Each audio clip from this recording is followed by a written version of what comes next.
Hi there, this is Shruti, and today I want to share with you how I built a $100,000 a month one-person business in 3.5 years. My hope with making this video is that more people understand and are able to figure out whether or not this could be a viable path for them. This is information I did not have access to 5 years ago. I had no idea that it was possible to actually make a living online, let alone make a really good living. So my hope is that through this video, you'll also be able to understand how I was able to do this and how you can do the same. Now, the first step that you need to take is to come up with your idea. And when we talk about coming up with your idea, you want to think about what is the industry or the category that I am going to focus on, and then think of what are the types of things you can sell in that industry. So for me personally, I knew that I wanted to build a freedom-based business where I was not stuck on the clock and I wasn't trading my time for money, which I know sounds like such a cliche because it's been beaten to death on the internet, but this is really something that I was clear on from day one. I knew that I was not going to have a service-based business model where I could only scale with a large team and I would have to trade my hours for money. This is why I decided to come up with the idea of creating and selling digital products. Now, digital products, simply put, are products that can be consumed, created, and delivered online. This means that I do not have to incur shipping costs, I do not need a warehouse, and I do not need to, get raw material over and over again in order to make a sale. So once I have created this product, I can sell it over and over again. So once I had this idea and I knew that I wanted it to be a product-based business model, at this stage, I picked a niche that I knew was going to be profitable, which was digital marketing. Now, even though this is a very, very competitive niche, I knew that I had something to share and I wanted to create products specifically in this niche. So I started out with products which were in the social media marketing niche, and then blogging, and then also digital marketing in general. I created and launched products anywhere from $5 to $200, which was my comfort spot. And I knew that this was something I could sell without any complicated funnels or any complicated systems that, we often see online and can be very, very overwhelming for a beginner. The second step, once I had clarity on what types of products I was going to create, was to build my audience. Now, there are so many different ways of going about building an online business, and you can absolutely go the paid ads route where you just blow up a lot of money on ads on testing, which we see a lot of other people do in, for example, affiliate marketing or drop shipping, where they put a lot of money into ads and then they continuously test products and see what works. For me, that wasn't an option because when I was starting out, I had a really, really small budget. So for me, I wanted to build my own audience organically and for free, which obviously was a very, very time-consuming process. So when it comes to building your audience, I always recommend doing this before you launch your product because you need to have clarity on what it is that your audience even wants from you. And this is something you can only know once you start to build your audience online. Now, how do you go about building your audience online? We are so privileged that we live in a time that we can build our audience through social media, and it is free for everyone to build. The entry barrier to have such a business has never been lower. Does that mean that it is easy or it's going to be quick? No. Nothing good in life comes easy or quick. You do need to figure out your steps and your journey, which is going to be unique for everyone, in order to build a business to a point where it's really profitable and making you happy. So in this case, when I launched my YouTube channel, which was about 3.5 years ago, I did this in Jan of 2020 with the sole aim that I am going to learn what it takes to build my audience. I'm going to learn how to create videos, and to be honest, I had never ever made like a video like this before where I sit down and talk to the camera. So obviously, if you scroll all the way back to my YouTube channel and you see the first few videos, I don't have the best eye contact. I am just rambling off. Sometimes I talk too fast, sometimes I just don't make sense. But that is just normal in figuring out how you can be of value to your audience. And the reason why this stage I feel is so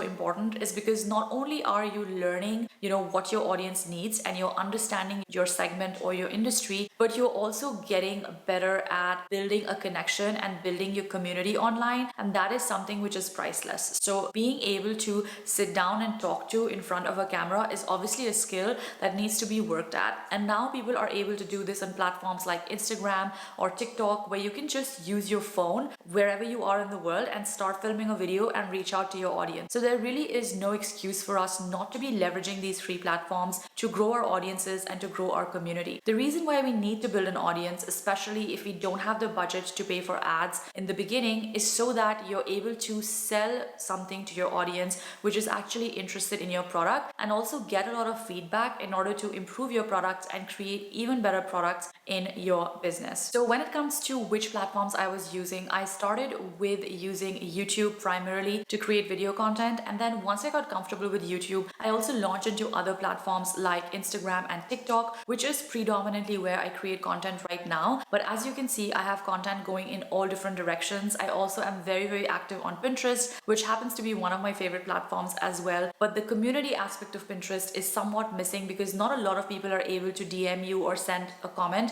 to you, so it's really hard to build a community there, but you can still get a lot of eyeballs on your business on Pinterest and drive that traffic back to your store or your shop if you know how to do it well. If you're interested in doing that, I have tons of video on my YouTube channel, so you can just head to the playlists and you can watch the Pinterest tips playlist to get an idea of how to build your audience and traffic from Pinterest. Now, when I talk about building your audience, one thing that I really want to emphasize on is being consistent. I think a lot of us sort of give a shot to social media. We show online for 1 month and we have all the speed, and we will show up once every day and talk on stories, share Instagram reels and all of that, and then we disappear for 3 months. The problem with doing that is that if you can't be reliable and consistent in front of your audience, why would they want to purchase from you? Now, this could work in other industries where an online audience is not that important, but when it comes to selling digital products, your medium is a digital space, right? And hopefully you're building a brand for yourself, so you want to be showing up as a brand that is consistent in their presence, that is consistent in their marketing, and you can't do this if you don't show up to create content every single day. So if you're overwhelmed by all of the platforms out there, which I was too, what I recommend is to pick one platform, learn how that platform works, get really good at creating content on that platform, and then move on to the next. This is exactly what I did. I started with YouTube. That was my focus for 1 year until I felt like I knew what I was doing,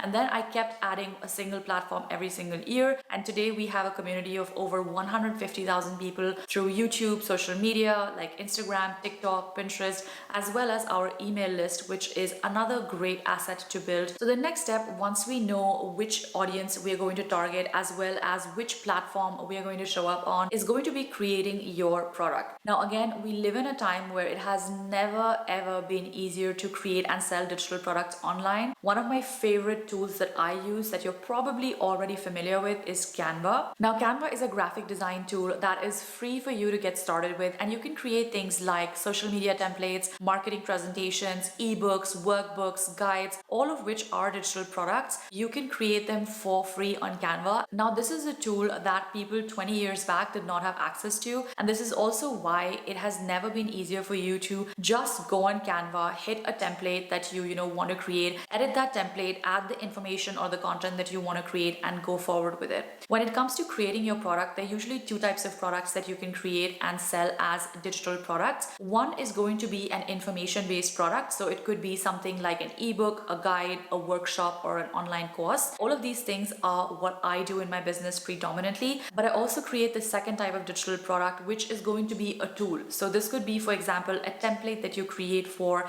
interior designers to pitch to their clients, right? This could be like a pitch template or a portfolio template that you create for fellow bloggers or fellow influencers. That is not an information-based product. That is more of a tool that helps people achieve a certain outcome. So when you are in the creating your product phase, you also want to think about what format do I want to show up in and what is something that I could easily do. So always pick a product category, whether it is an information product or a template-based product, based on your skill set and what you feel is going to be easiest for you to create. I think that you should create something that you can do in a week or two tops, because the longer longer that you drag your feet out, the more likely that you're never going to launch that product and you're never going to take off with your business. So create something that you can do quickly, that you have some sort of information or knowledge about, and go ahead and follow the next steps that I'm going to share, because that is going to do you a world of good instead of just dragging your feet and figuring out what it is that you should create. Because what's important here is that you create something that adds value and actually offers a solution instead of the type of format that you create that in. Okay, so next step once you have created your product is to set up the tech and the automation. So where is your product going to be hosted? How is it going to get delivered to your customer? How are they going to receive that file? All of these things are what you're going to figure out at this stage. And like I said, because we have such amazing tools and platforms that are available, you can absolutely use any of the tools that I'm going to recommend to get started. Now, one of my favorite tools to get started ASAP if you only want to build your brand on social media and that is your main audience, is going to be Stan, which is sort of a link in bio tool combined with a shop. So you can create it as a link in bio, which shows up as a Stan store, and you can also add products and services, including things like coaching calls and audits, etc., in just one place. It's very, very easy to set up and get started with, and it has the same functionality as what you would expect from a link in bio tool, but on the back end is also a store which can deliver your products to your customers as soon as they make a purchase. If you don't have the bandwidth to pay that fees, then I recommend a platform called Gumroad, which is free to get started with and only charges a transaction fee each time you sell. However, Gumroad doesn't really work like a link in bio, but you can use Canva to create a free website link in bio and then add your Gumroad links to sell on social media as well. Other places that you can sell your digital products include things like Shopify, which is great if you plan to sell more than one product. So if you're going to have a multi-product store and you want all of the automations, customizations possible, and you want to have the most powerful e-commerce platform, then Shopify is the best bet to do that. Now, if you're someone who is in the information digital product space like me and you want to be selling workshops, courses, or even ebooks and guides, you can also use a platform called Teachable, which I have been using on my backend and that I absolutely love because it is so user-friendly. A lot of my students and customers are already aware of how the platform works, so I don't have to go in and troubleshoot a lot. So if you're comfortable and you are someone who's going to create a lot of information-based products, you can look at Teachable as well. However, one thing to keep in mind is that as you grow, Teachable can get pricey. So keep in mind that you evaluate all of the different price options of all these different recommendations and see what suits your needs and your budget the most. Once you have set up your product and you have set up a sales page, which is going to be a page where people can read what your product is about, they can see images of your product and they can put in their credit card information or their PayPal information and buy that information, then the next step really is to launch your product. Launching your product simply means that it is available for sale and now people can go to your store page wherever that is hosted and they can put in their purchase information and buy that product from your store. Now, one thing to keep in mind is that when it comes to running an online business, specifically a product-based business, it is all a numbers game. What do I mean by that? That means that the more eyeballs/visitors you have on your product page, the more sales you're going to make. The industry standard rate for conversions in e-commerce, specifically digital e-commerce, tends to be between 1 to 3%.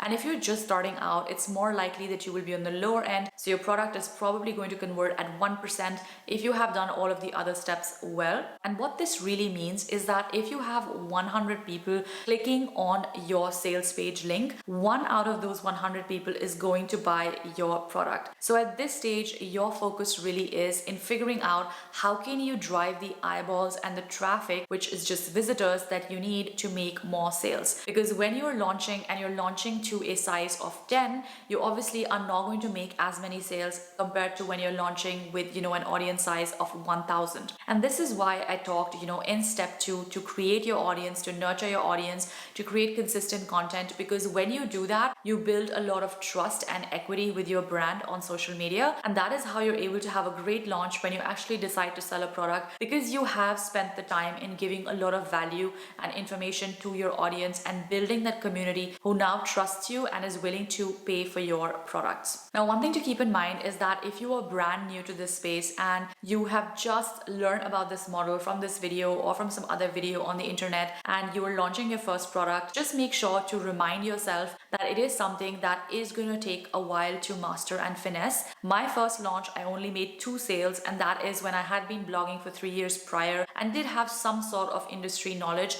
before I launched my product. But even with that knowledge, I could only make 2 sales because my audience size was really low and I hadn't spent a lot of time in building and nurturing my audience. And this is why I think that launching is so important to do as soon as possible so that you can get concrete data on what's working and what's not working. If you made sales but you didn't make a lot of sales, that is great news, because now what you can work on is you can work on growing your traffic, growing your audience, and you can also work on improving your product and improving your conversion rate so that more people buy your products when they do show up on your sales page. The one thing that I feel has really led to my success has been the speed in which I create and put products for sale, because I do not hold myself back thinking that I am going to do this perfect, beautiful digital product and then I'm going to make sales. No, I make sales to an MVP, which is also known as a minimum viable product, that I feel is going to solve the problem that I am stepping up to solve. And as and when I get feedback on the product, I can always upgrade and improve that product with time, right? So you want to keep in mind that it is more important to get that data and understand whether or not your product is selling, instead of dragging your feet out and taking years to make sure that you have a perfect product to sell. Because even if the product is perfect and it is something that your audience doesn't want, that's just going to be wasted time. So make sure you get to this step of launching your product as soon as possible